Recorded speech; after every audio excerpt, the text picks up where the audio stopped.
Welcome back to our YouTube channel, guys. My name is Ardil and today's video is a sound off video. We're talking all about the Porsche Boxster S upgrade that we're carrying out at the moment. The car came into us with the Ask amplification system and sound system upgrade from factory. However, we're getting rid of that and upgrading that with the Audison and Hertz setup. Today's video, we're showcasing the products that will actually come out of the car to what we're putting in, comparing them side by side, talking about the technical specs of each product range, but also going through and weighing the products against each other to give a better indication about what the actual product build quality is actually like.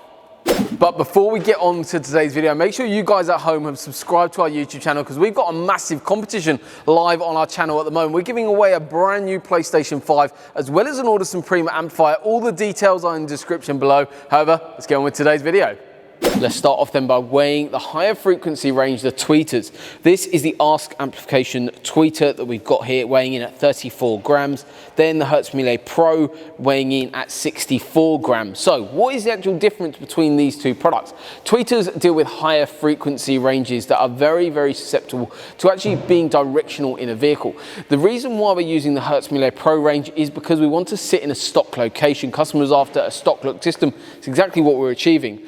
The factory tweeter sits right in the corner of the dashboard, playing directly up into the glass, which isn't an optimum solution. However, we are going into a stock location. So why are we actually upgrading the actual component itself? This product has been developed by Hertz and Electromedia, by their team, and they are honestly engineered to perfection.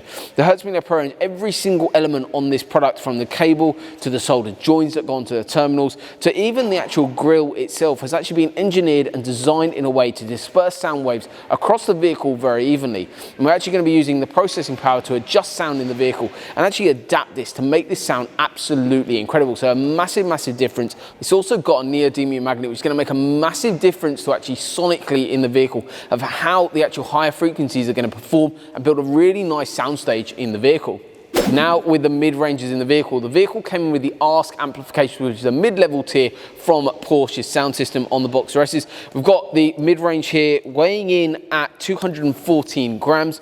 Then the Hertz Melee Pro mid-range weighing in at 166 grams. So this product's actually lighter. Why is it lighter, and also is it going to sound better?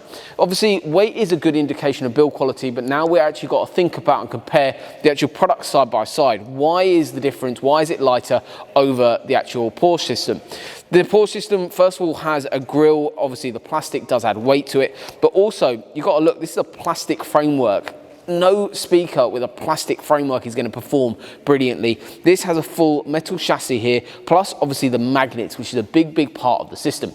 This Porsche system has a ferrite magnet, which is a far weightier style of magnet, but also against the Hertz Melee Pro range has actually a neodymium magnet, so a lighter man-made equivalent basically to it, which performs a lot better and is actually sonically going to perform a lot better as well. Again, cone now. This cone has a pressed pulp cone with cotton fibers built into it, and that's how it's actually dispersing sound waves across the vehicle. However, this is a very cheap, and you can already see by the discoloration of the paper cone, it is very poor quality, and you'll see later on exactly what I mean by that when we talk about the 6.5-inch driver.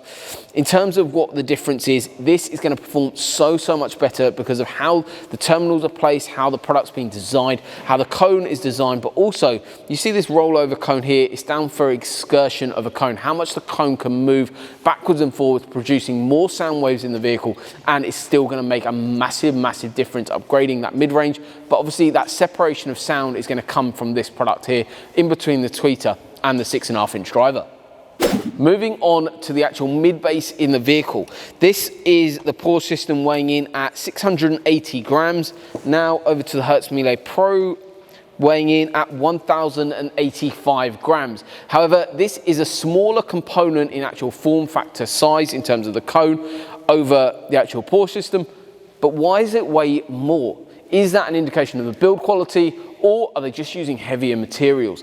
In terms of the actual difference, you can see by the actual magnet size itself here, a massive difference. And obviously, also one thing I do want to really touch upon is actually the cone itself. The cone here, you can actually see just by here, it's actually already perished all the way through and actually broken the cone around the edge here. Reason is because of quality of actual products that are inside these vehicles. Obviously, with the vehicle being a convertible, you want to be turning up the volume a little bit louder to combat against that road noise when you've got that roof down.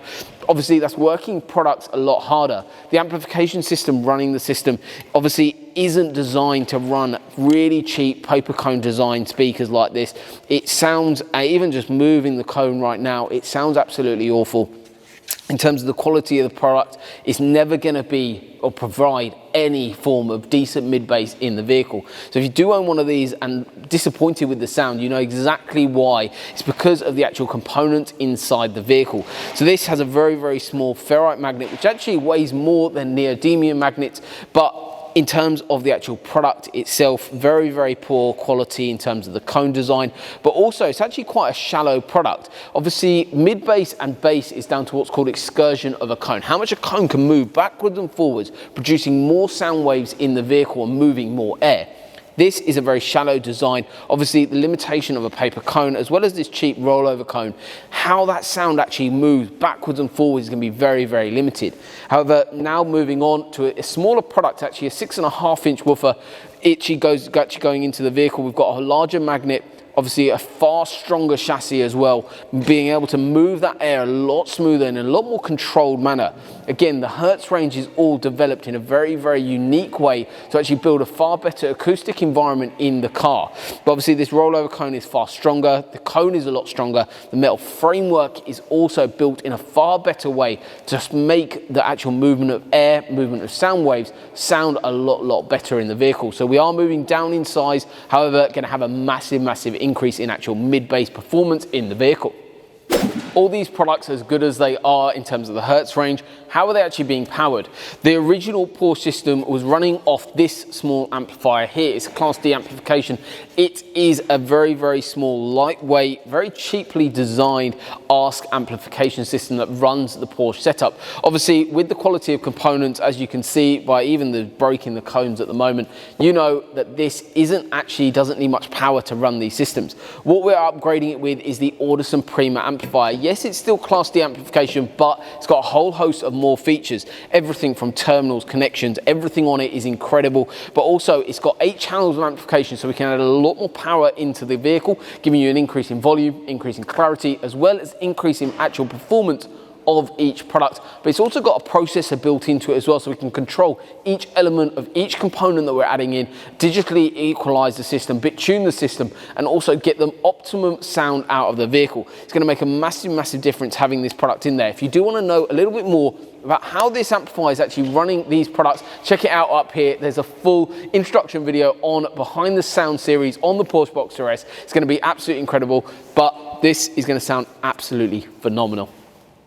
Hopefully you guys have enjoyed today's video. You've learned not only a little bit more about the product ranges that are going onto the Porsche Boxster S, but you've also understood a little bit more about the reasons about why we actually upgrade sound systems and what you're getting from stock. Thank you very much for watching, guys. Hopefully you've enjoyed today's video. There is a full Behind the Sound series on the vehicle, so make sure you stay tuned for that by hitting that subscribe button. But also, if you have enjoyed today's video, like, share it with friends and family.